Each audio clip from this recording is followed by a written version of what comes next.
Alaikum. Maanta waxaanu ka hadli doonaa Mansa Musa. Waayo Mansa Musa?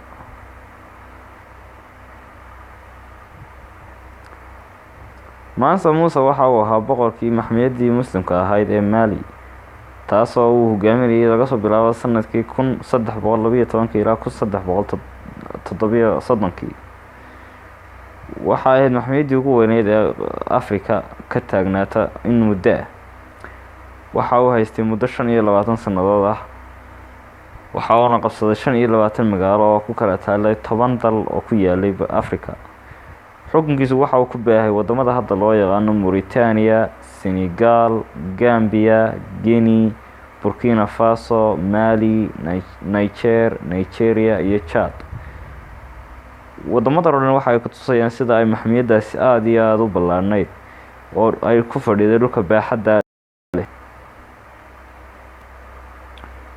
Boqor Mansa Musa waxa uu dhisay jaamacaddii ugu horeysay ee laga dhiso Afrika, waxaana loo yaqaanaa jaamacadda Timbuktu, waxaana ku taala dalkaas Mali. Waxa uu wadanku noqday wadanka ugu soo saarka badan dhinaca dahabka. Waxa lagu qiyaasaa in waqtigaasi dahabkii adduunka haddii laba meelood loo kala qabiyo hal meel ay taalay wadankaasi Mali.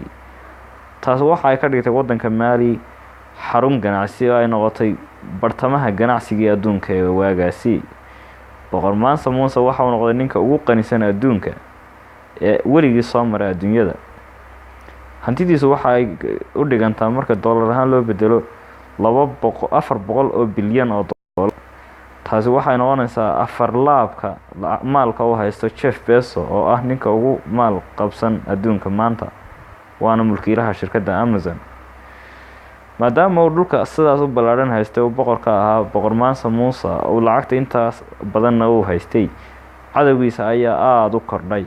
Xiqdi badan iyo xaasidnimo ayaa kaga timi boqortooyooyinkii kale ee deriska la ahaa. Boqor Mansa Musa waxa uu ahaa nin muslim oo boqortooyo muslim haystay, sidaa darteed waxa uu soo xajiyay hal mar. Laakiin mushkiladdu waxa ay ahayd ma ay jirin tiknoolajiyadda casriga ah ee maanta sida baabuurta, diyaaradaha, maraakiibta dheeraysa iyo waxyaabaha lagu gaadho qaarad ilaa qaarad. Sidaa darteed waxa uu ka haystay awr loo yaqaan rakuubo, fardo iyo dad.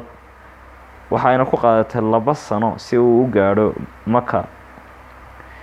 Wuxuu dhisay masaajidka loo yaqaan Chinguereber ee ku yaala wadankaasi Mali. Hadda waa qayb ka mid ah jaamacadda Timbuktu.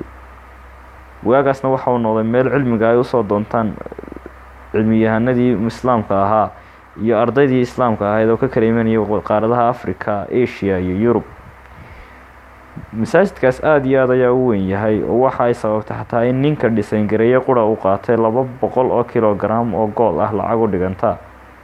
Waxaad dareemi kartaa in ay aad iyo aad qaali u ahaa.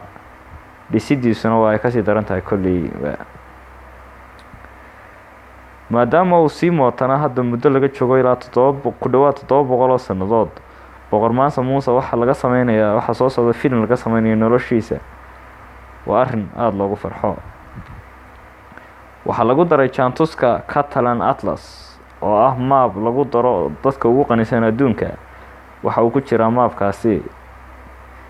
Dahabkiisu wuxuu sicir barar ku kiciyay reer Qaahira. Halka ila yareeg mararka qaar waxa dhici karta in aad sadaqad ula baxdo wax shay ama lacag kadibna ay ka faa'iidaan dadka sadaqada u siisay. Laakiin Boqor Mansa Musa dahabku sadaqada ula baxay uu siiyay reer Qaahira. Waqtigaasi dhibaato ayuu u keenay. Suuqii ayuu ku wada fiday, cuntadii ayaa kadibna wax la kala iibsado la waayay. Lacagtii ayaa raqiis noqotay, waxa ayna sicir barar weyn ku riday suuqii weynaa ee Qaahira oo markaasi ahaa xarun weyn oo ganacsi. Boqor Mansa Musa wuxuu ahaa nin muslim ah oo haystay boqortooyo muslim ah oo waxbarashada aad u qiimeeyay, dhisay jaamacad, masaajid iyo waxyaabo kale oo badan oo muslimka caawiyay.